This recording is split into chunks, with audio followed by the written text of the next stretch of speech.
Good morning dear students. How are you? कैसे हैं आप लोग? I hope that you all are doing very well.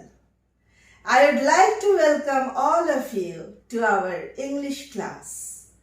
Today we will continue the second part of the chapter named Indigo by Louis Fisher.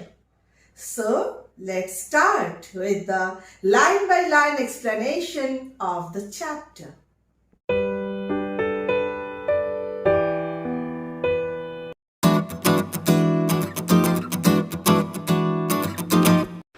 The news of Gandhi's advent and of the nature of his mission spread quickly through Muzaffarpur and to Champaran. Sharecroppers from Champaran began arriving on foot and by conveyance to see their champion. Muzaffarpur lawyers called on Gandhi to brief him. They frequently represented peasant groups in court. They told him about their cases and reported the size of their fee. Gandhi के आगमन और उनके mission की प्रकृति की खबर शीघ्र ही पूरे मुजफ्फरपुर और चंपारण में फैल गई। चंपारण से सारे किसान पैदल और अपने अपने साधनों पर अपने नेता को देखने आने लगे। मुजफ्फरपुर के वकीलों ने गांधी को समझाने के लिए यानी ब्यौरा देने के लिए बुलाया। वे अक्सर अदालतों में किसानों के समूहों का प्रतिनिधित्व करते थे। उन्होंने उन्हें अपने मुकदमों और अपने शुल्क के बारे में भी बताया।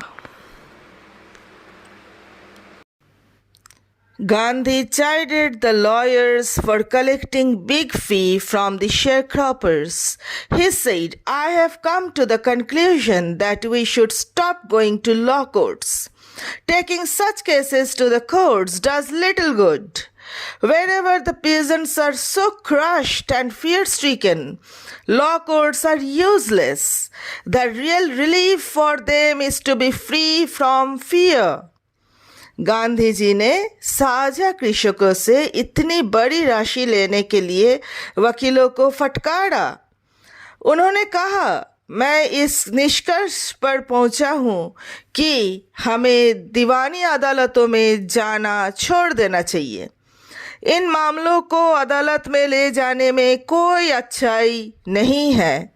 जहां कृषक इतने दबे हुए हैं और भयग्रस्त हो, वहां कानून की अदालत बेकार होती है।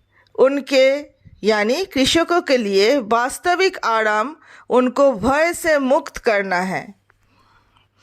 Most of the arable land in the Champaran district was divided into large estates owned by Englishmen and worked by Indian tenants.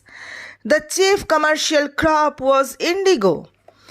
The landlords compelled all tenants to plant 3/20th or 15% of their holdings with indigo and surrender the entire indigo harvest as rent. This was done by long-term contract.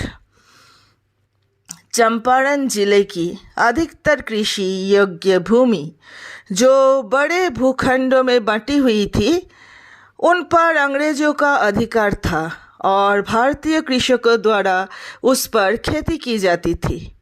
मुख्य वाणिज्यिक उपज नील थी। नील यानी Indigo थी। जमींदार सभी कृषकों को 15% भूमि पर नील की खेती करने के लिए बाध्य करते थे और सारी नील की खेती एक किराए के रूप में अदा करने को कहते थे।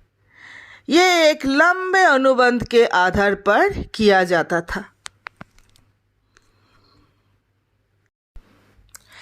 Presently, the landlords learned that Germany had developed synthetic indigo. They thereupon obtained agreements from the sharecroppers to pay them compensation for being released from the 15% arrangement. हाल ही में जमींदारों को पता चला कि जर्मनी ने कृत्रिम नील विकसित कर लिया है। उन्होंने तुरंत बाद ही साझा कृषकों से ये सहमति प्राप्त कर ली कि वे इस 15% यानी 15% व्यवस्था से छुटकारा पाने के लिए उन्हें क्षतिपूर्ति स्वरूप कुछ रकम अदा करेंगे। The sharecropping arrangement was irksome to the peasants and many signed willingly. Those who resisted engaged lawyers. The landlords hired thugs. Meanwhile, the information about synthetic indigo reached the illiterate peasants who had signed, and they wanted their money back. At this point, Gandhi arrived in Champaran.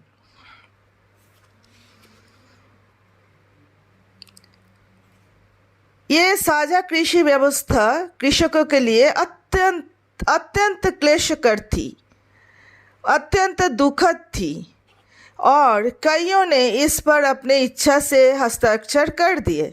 जिन्होंने इनका विरोध किया उन्होंने वकीलों को अनुबंधित कर लिया और जमींदारों ने ठगों को भाड़े पर ले लिया।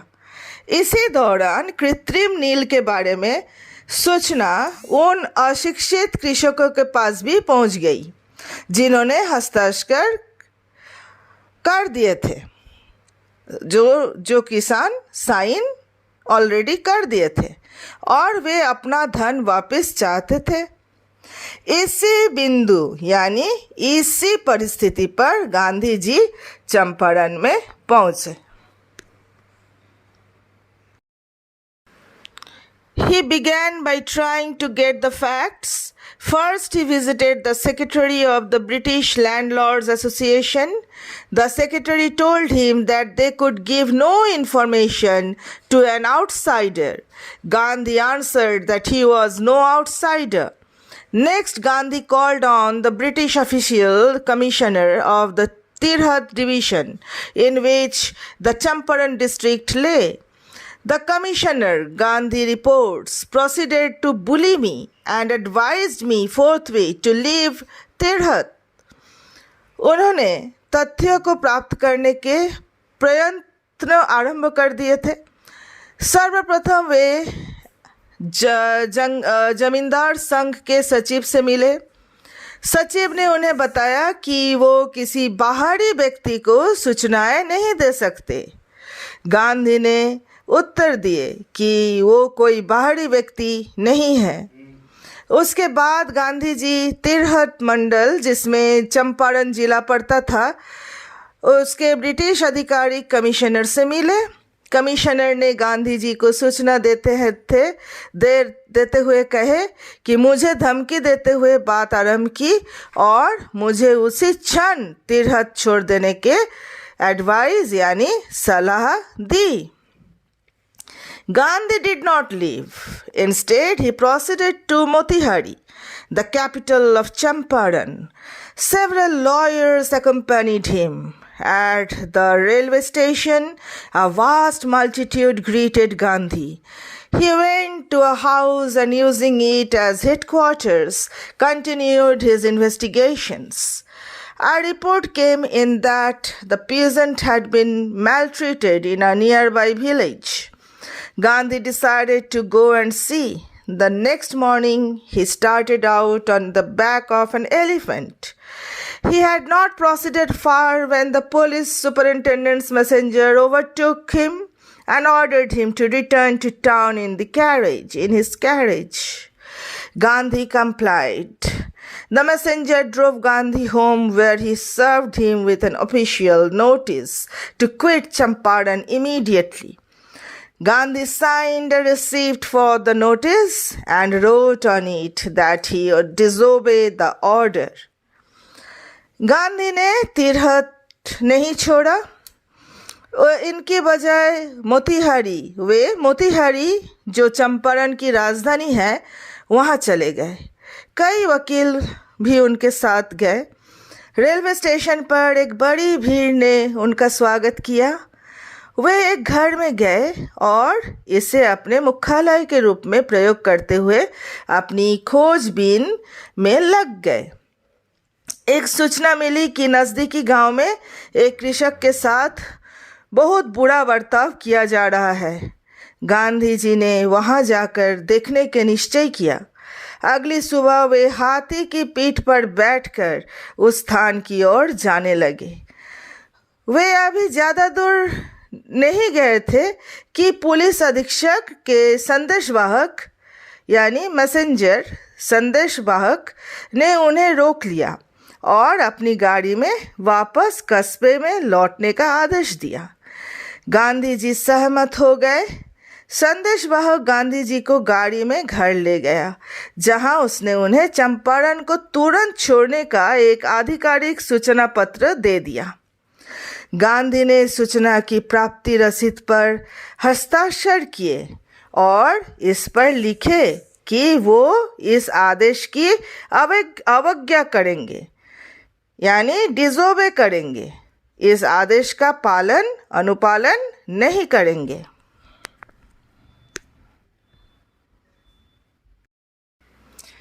In consequence, Gandhi received a summons to appear in court the next day. All night Gandhi remained awake. He telegraphed Rajendra Prasad to come from Bihar with influential friends. He sent instructions to the ashram. He wired a full report to the viceroy. Morning found the town of Motihari black with peasants. They did not know Gandhi's record in South Africa. They had merely heard that a Mahatma who wanted to help them was in trouble with the authorities. Their spontaneous demonstration in thousands around the courthouse was the beginning of their liberation from fear of the British. इसके फलस्वरूप गांधी जी को अगले ही दिन अदालत में हाजिर होने का बुलावा पत्र प्राप्त हुआ। पूरी रात गांधी जी जागते रहे। उन्होंने राजेंद्र प्रसाद को बिहार से प्रभावशाली मित्रों के साथ आने के लिए टेलीग्राम भेजा। उन्होंने आश्रम में कुछ अनुदेश भी भेजे। उन्होंने वाइसरॉय को तार द्वारा पूरी जानकारी भेजी। अगली सुबह मोतिहारी कस्बा कृषकों की भीड़ से भरा हुआ पाया गया। वे कृषक दक्षिण अफ्रीका में गांधी जी के कार्य के बारे में कुछ नहीं जानते थे। उन्होंने मात्र यही सुना था कि एक महात्मा जो उनकी सहायता करना चाहता था, अधिकारियों के कारण मुसीबत में है। हजारों की संख्या में अदालत के चारों तरफ उनका स्वैच्छिक प्रदर्शन उनके अंग्रेजों के भय से मुक्ति का शुरुआत थी। The officials felt powerless without Gandhi's cooperation. He helped them regulate the crowd. He was polite and friendly. He was giving them concrete proof that their might, hitherto dreaded and unquestioned, could be challenged by Indians. अधिकारियों ने गांधी जी के सहयोग के बिना शक्तिहीन महसूस कर रहे थे। उन्होंने भीड़ को नियंत्रित करने में उनकी सहायता की। वो बहुत विनम्र और मित्रवत थे। वो उनको ठोस सबूत दे रहे थे कि उनके भय उत्पन्न करने वाले और जवाबदेही से मुक्त